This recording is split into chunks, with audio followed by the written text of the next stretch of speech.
Coming up, Mike Mondy, the visionary behind Blessing Baskets, dives into what makes them so special. 2023, we did 140 food baskets. Wow. And that was across 5 elementary schools. Now, in 2024, a couple other schools reached out to us and said, can we get on that list? And so it went from 5 schools to 7 schools, and we produced 220 baskets. All that and more next.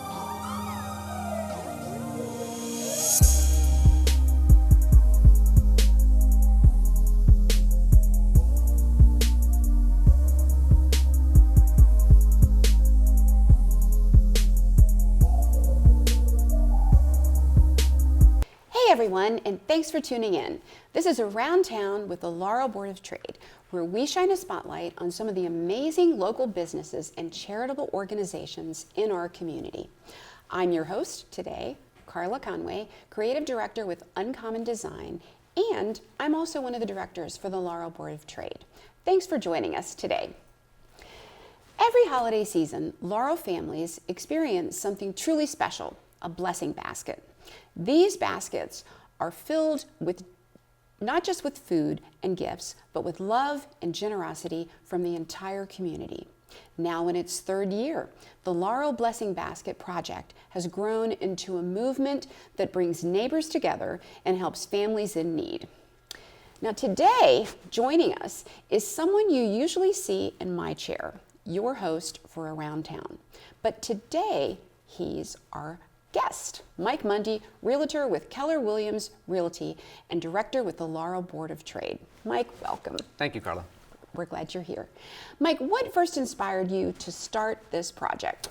Yeah, I would say it came down to a simple question. 2023, I said, what is something simple and small that we can do for the community, for the people right here in Laurel? And so I actually got the idea for Blessing Baskets from a real estate agent friend of mine out in Catonsville. She had been doing it for years.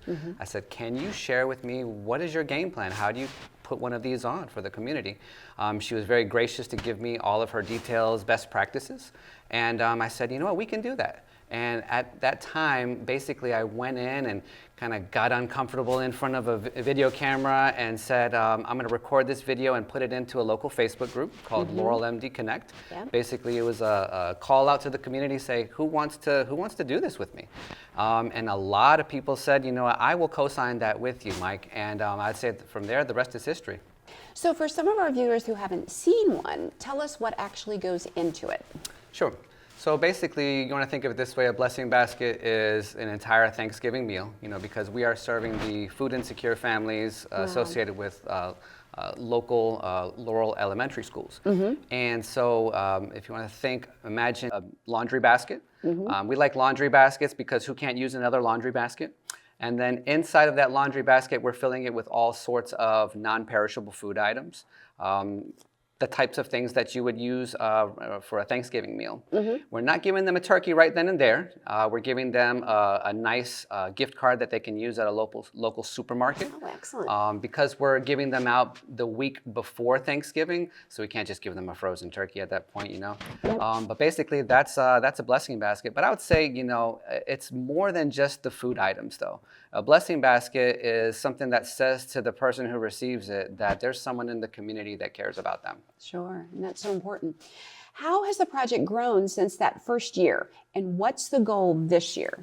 So 2023, we did 140 food baskets. Wow. And that was across 5 elementary schools. Now in 2024, a couple other schools reached out to us and said, can we get on that list? And so it went from 5 schools to 7 schools, and we produced 220 baskets. So I would say that this year the goal is legitimately in excess of 300 baskets for the same 7 schools. We haven't gone up in that number. How is the project funded, and what challenges have you faced along the way? So basically, it's just the community. The community is making all the donations. They're doing all the sponsorships. They're providing all of the volunteers. The biggest challenge, I would say, is just keeping up with the demand. Because sometimes, when we did 140 baskets, I didn't expect that we were going to do 140 baskets. God is good. That's a lot to put together. No, it is, and it was a huge effort. Yeah. And so to go from that to 220, and now we're talking about 300. You get a little nervous kind of inside. You say, are we going to be able to keep up with the demand? But really, the community steps up every single time. The community basically kind of in one voice says, we got this, and that's how we do it. Wow, amazing community. So for people watching and they want to support these baskets, what's the best way for them to get involved? The main way that anybody can help is by joining us on Tuesday, November the 19th, between 4 and 9 p.m. at Carnival Hall, which is located at 555 Main Street, right behind Oliver's Tavern. That's where we're going to be setting up shop and collecting completed baskets. You can also come by and drop off actual just non-perishable food items if you can't put together a basket. Also, just in case you want to support monetarily, like maybe you can't make it to the actual event, you can definitely do that through our GoFundMe. We also have a way that you can just donate money online. And all of that information can be found at laurelblessingbaskets.com. Again, that's laurelblessingbaskets.com. So Mike, before we wrap up, is there a final thought you'd like to leave our viewers with? Yeah, I would just say that Blessing Baskets is more than just food and gifts, Carla. It's really a message that's telling the community, the people that are receiving these baskets, that you're not forgotten. Sure. You're a part of our community and we care about you. Thanks so much for joining us today. If you have a business or organization and would like to be featured, please reach out to us. We would love to learn more and shine the spotlight on you. Send us a message on Facebook or go to our website, laurelboardoftrade.org.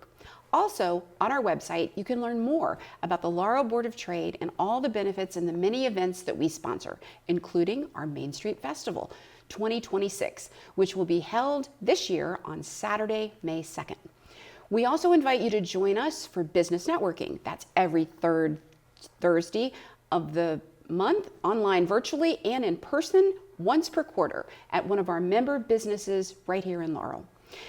We have a powerful mix of business leaders that can help expand your network.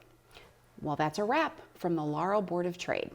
Our tagline is small business, big ideas. Remember, everybody, get out there and shop local. We'll see you next time.